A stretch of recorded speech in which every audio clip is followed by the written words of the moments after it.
Hello, my name is Roger Lear. I'm the president of Orlando Jobs, and we are going to have a great session today and a very important session. And this session, one purpose is so you guys can get interviews and get the jobs that you want.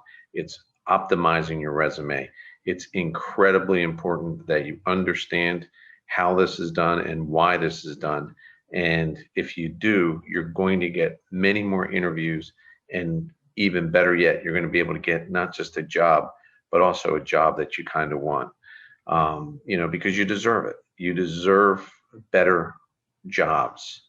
And in COVID, as well as any time, an optimized resume will get your resume to the top of the stack. And that's the key to getting a good job. So we're going to cover in the next 10 to 15 minutes, we're going to cover why it's important, but I'm going to show you what an optimized resume looks like. We're going to learn why you have to even optimize a resume. And once you see what I'm going to show you, you'll really understand. And then we'll also talk a little bit about how to deal with all the COVID issues. People are concerned that they may have gaps in their resumes or change jobs many times during COVID. And we'll talk a little bit about that so you really get a good idea on that. So, your resume is all about you, but that's where most people make a mistake. You do a lot of different things, but the resume really is should capture to the employer the information of the job that you're applying to. Every single thing else that you do in your life isn't that important unless the skill sets of the job that you're applying to are first and foremost on your resume. And we'll certainly go over that. So many mistakes are made when you guys are writing these resumes. And the number one mistake is just listening to your family and friends. People tell you can't have a 2-page resume. You shouldn't put this here, shouldn't do that. None of that information. A lot of times, it's not that it's wrong, but it isn't optimized because most people aren't resume experts and understand how the resume is done. And after you watch this video, you certainly will. Your resume does lots of people's resumes. It's one-dimensional. You do a lot of different things, and you use the same one-dimensional resume for all the different things that you may want to apply to. That'll never work, and it'll give you a lack of interviews. And we're gonna talk about that. And then, taking forever to tell your story. It doesn't take a long time with an interview or resume, and we'll certainly go over that. But many of you will Google, how to resume templates, and just 3.4 million results for resume templates. And most of them are not even good for what you need to do. So today we're going to break this down so you understand how the resume template should look in an optimized resume and so forth. Here's some bad resumes. This is a resume of an individual, but just has a job history, some bullet points. Have no idea what that person does, transportation coordinator or something like that. Sales, I don't know what that means. Freight broker, looks like the person could be sales, but not a great resume. Here's another resume. One has a bad email address. It has a full address up here, which isn't even needed anymore. It has summary of qualifications, education, and some other stuff there.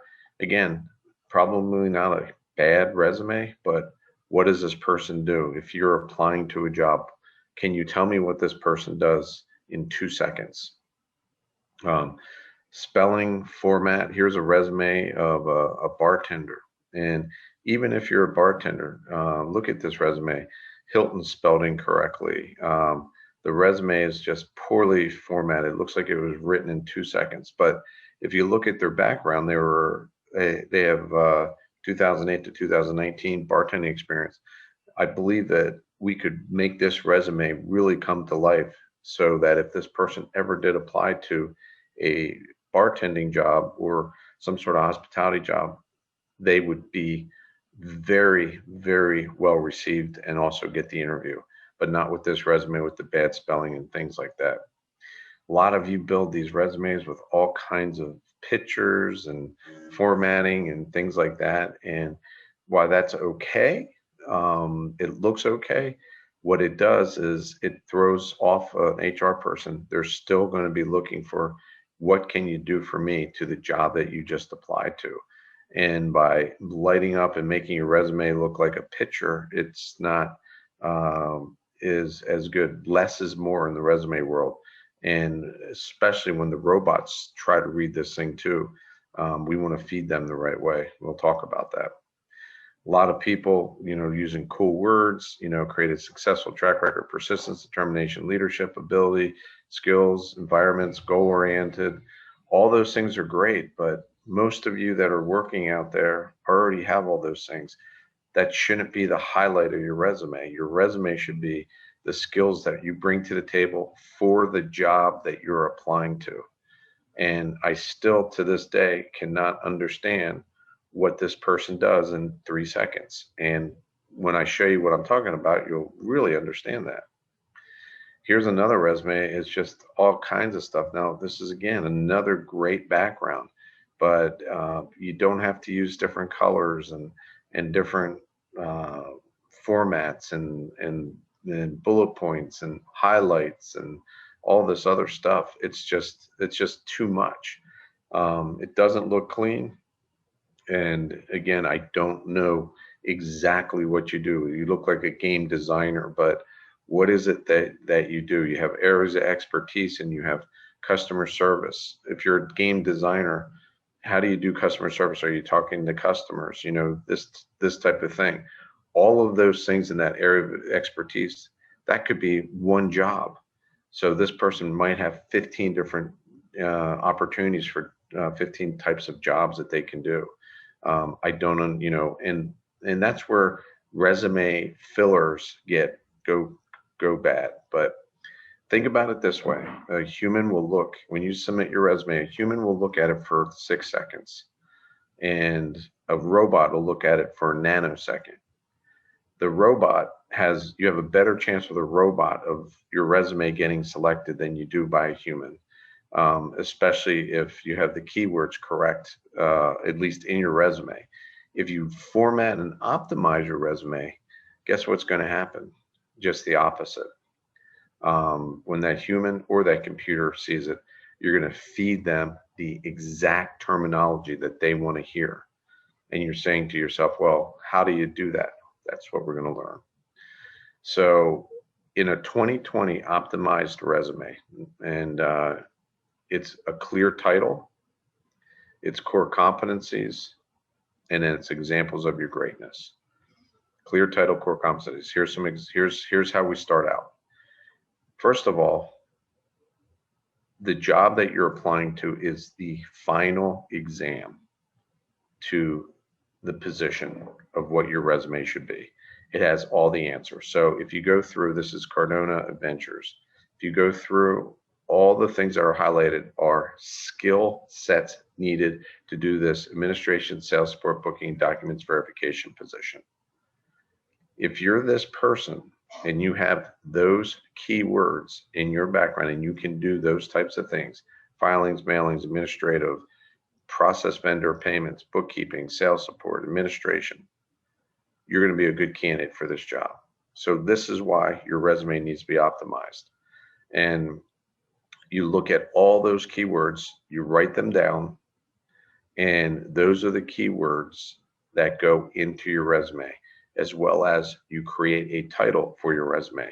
Your title, there's no more objectives on resumes or summaries of qualifications. It's your name and then your title. So I'll take Bob as an example. He's applying to this job. He is Bob Davis. He has his address, phone number, and email address. I would even tell you with your address today, just put Orlando, Florida. Whatever you do not put a location of at least a city and a state, because you will never get a call back if they don't know at least where you live. They don't need to know your physical address. And as a matter of fact, I would tell you to keep that off 100%. But right under that is the title, administrative and sales support. Administrative, sales support are the first two words in that job title. If you do that job, that's what your resume title is. And then you can follow it up with a quick 2-sentence, 10 years of experience supporting a 10-person sales team, general business skills. You can read the rest of that. But then the core competencies, and this is where you fill in your keywords. There's all your keywords: sales support, bookkeeping. This is taken directly from the job description, and then it's put right into the core competencies. So you have sales support, filing, vendor relationships, customer service skills, calculator, 55 words, all those things.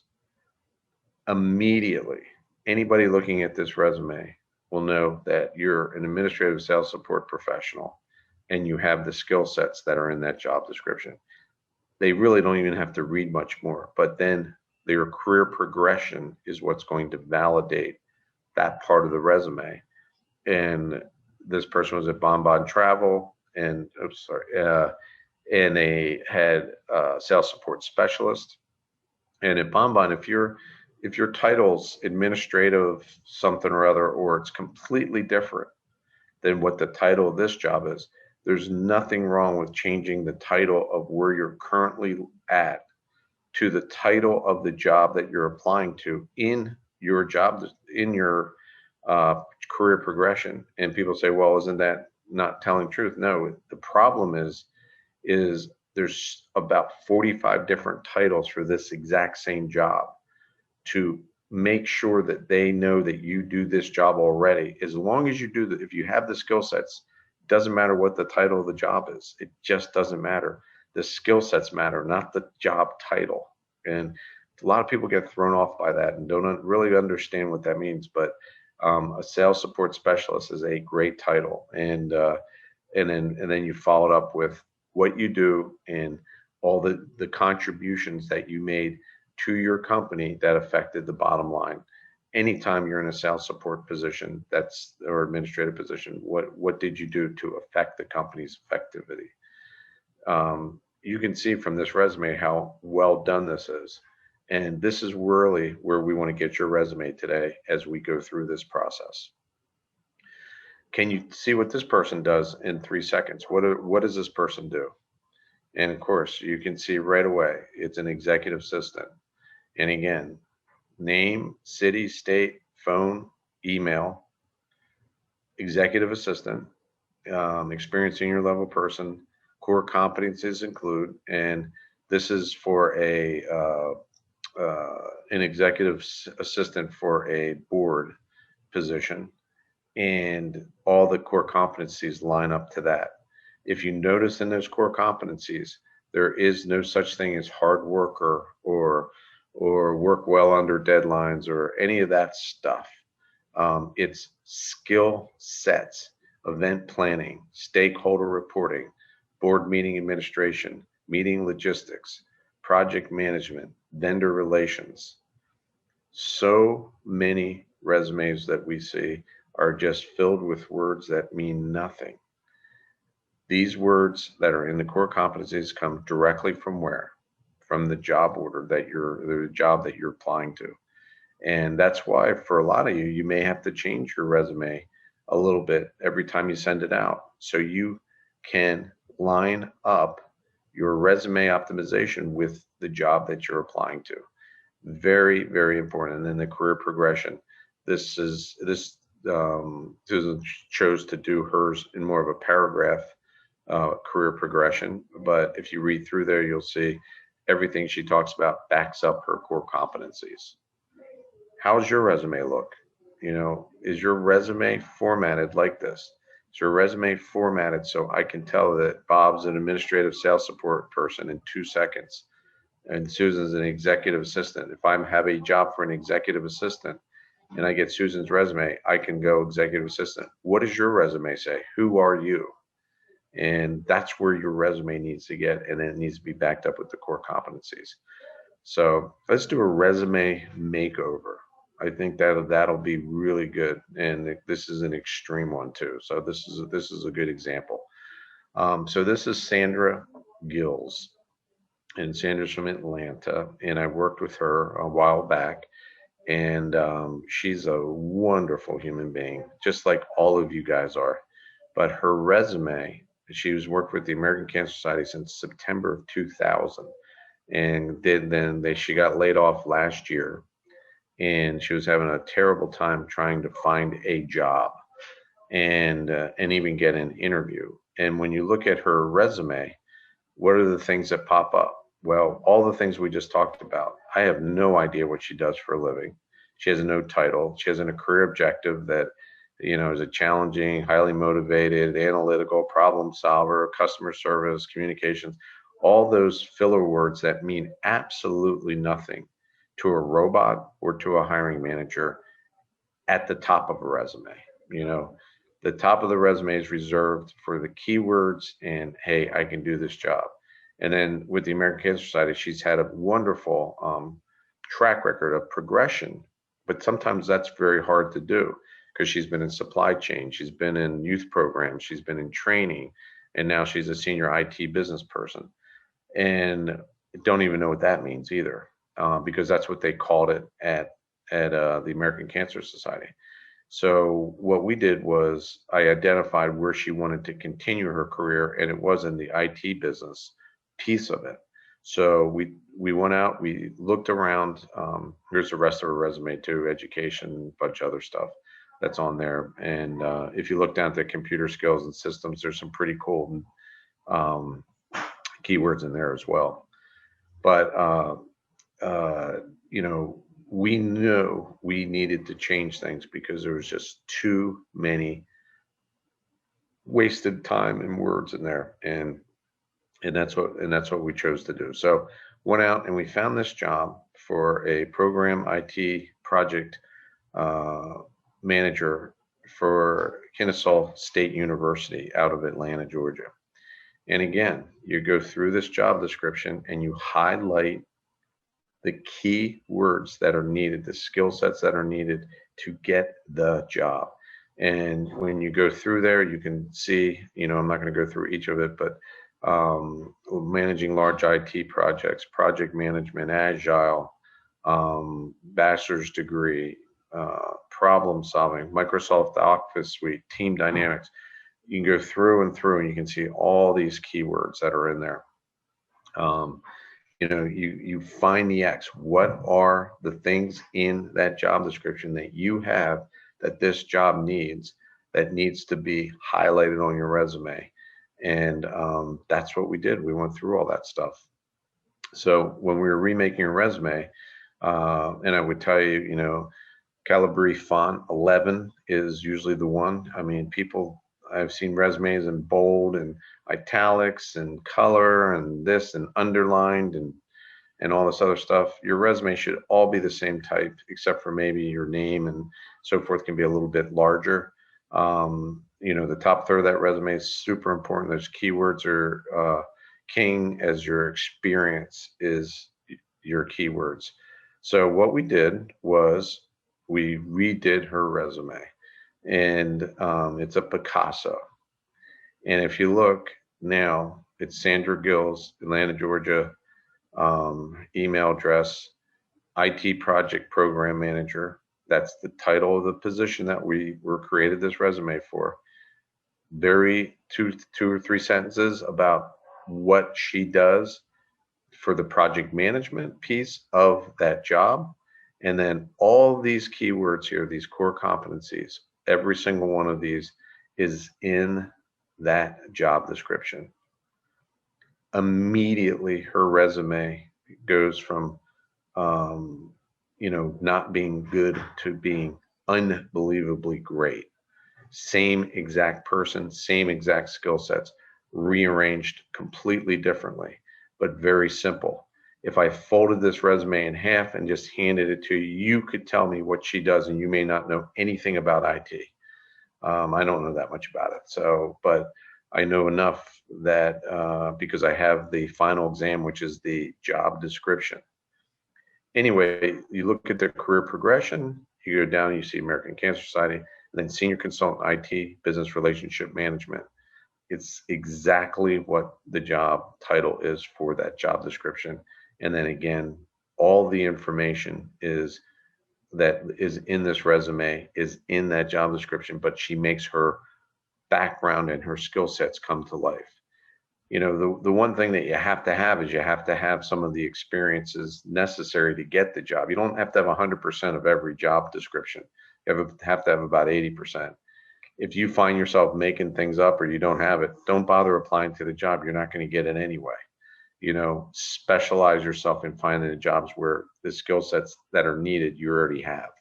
And that goes for any level of work, whether it's entry level training, all the way to upper management and CEOs. Um, we did, since all the other positions that she had while she was at the American Cancer Society weren't relative to the IT piece, we just mentioned them. We didn't have to make a big deal about them. But what that did show was how long she was there, because she was there for almost 20 years. And then we went through and we did her education and all of the technology designations that she got. So it's pretty cool stuff. So if you can see the right and the left, and just completely different how these two resumes have changed, right? And you know, the nice thing is she did get the interview, and that resume was the reason she got the interview.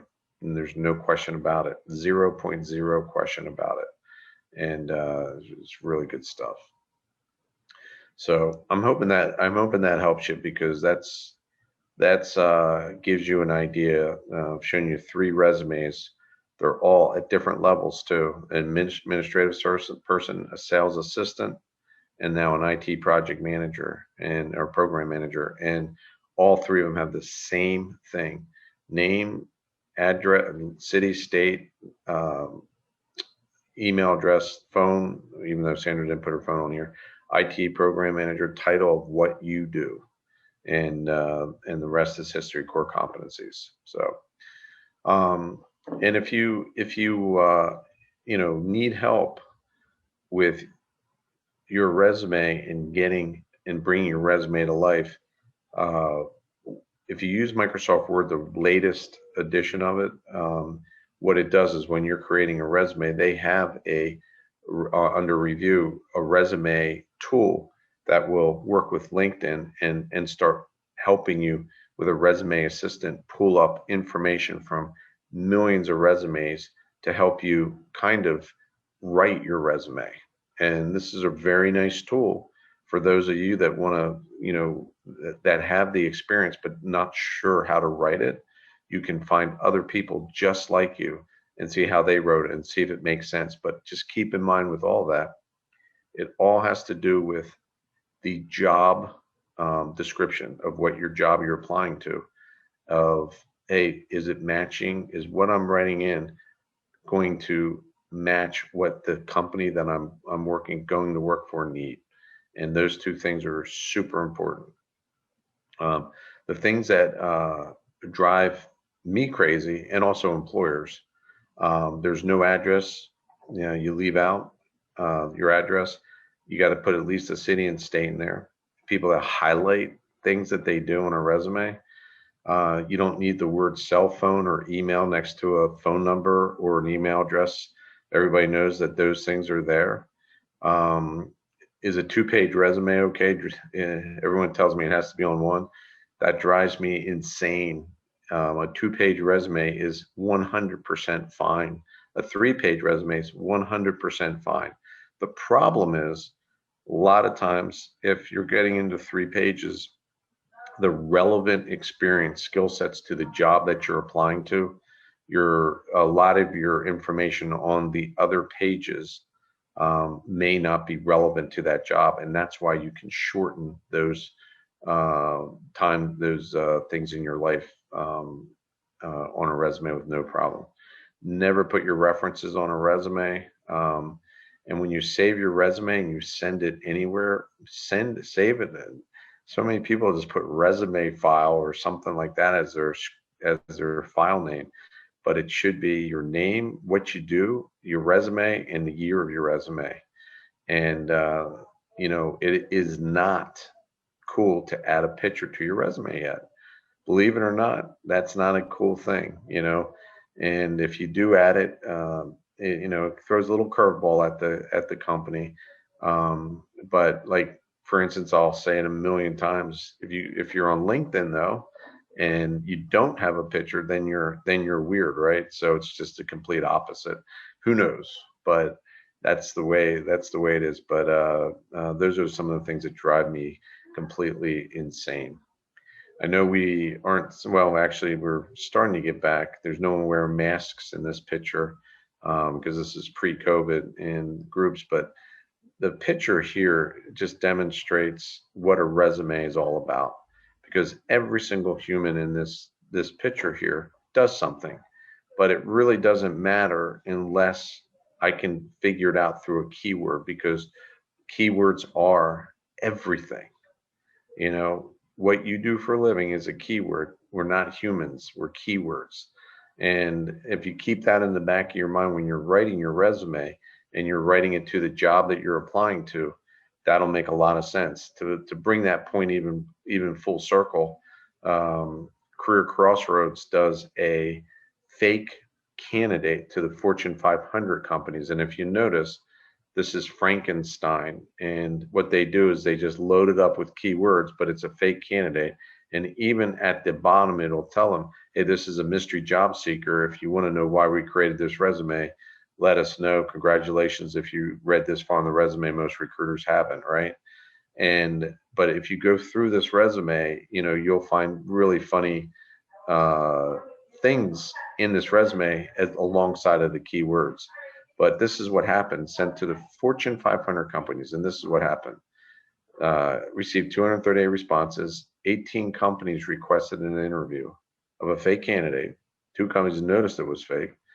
And previous years, it took less time for Frankenstein to apply to jobs in previous years, and employers' hiring processes really need work.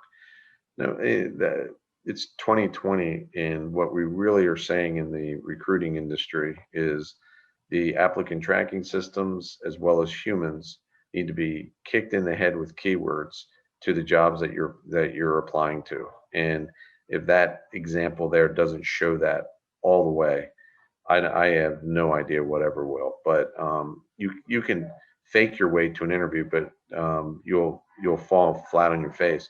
It's that job that you really want.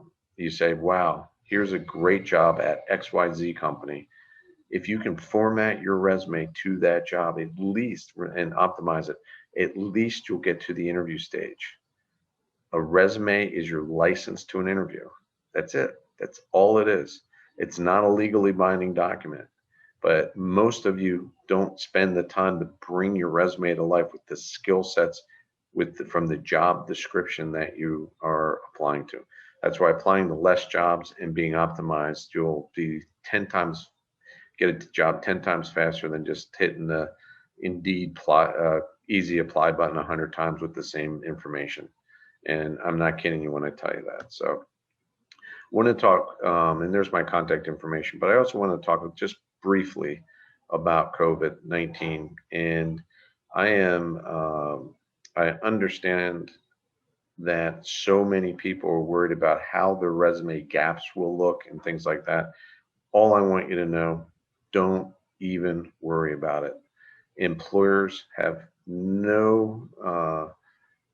everybody has been in the same boat together here, and they will certainly understand gaps in employment. They'll understand if you've been out of work for a long time.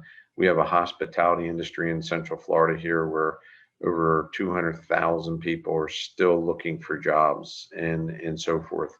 And until we get back full force, if people are leaving that industry and going to other industries, everyone's going to have gaps in their resumes. It isn't going to be a big deal. The big deal is going to be, how do you reskill, reprogram your resume to get the jobs that you're applying to. And that could be a little bit more challenging for some if you don't have the skill sets and you see a job that you want. You may have to go out and get that skill set. But there's my contact information. If you have any questions at all, don't hesitate to send me an email or whatever the case might be. We're here to help you at anytime we can. People that have optimized their resumes, and I've done this for many, many years, very few of them never, most of them come back and just are just amazed at the relationships that they're being able to get by getting those interviews and things like that. So thank you very much. Hope you're enjoying the job fair, and look forward to helping you in any way we possibly can.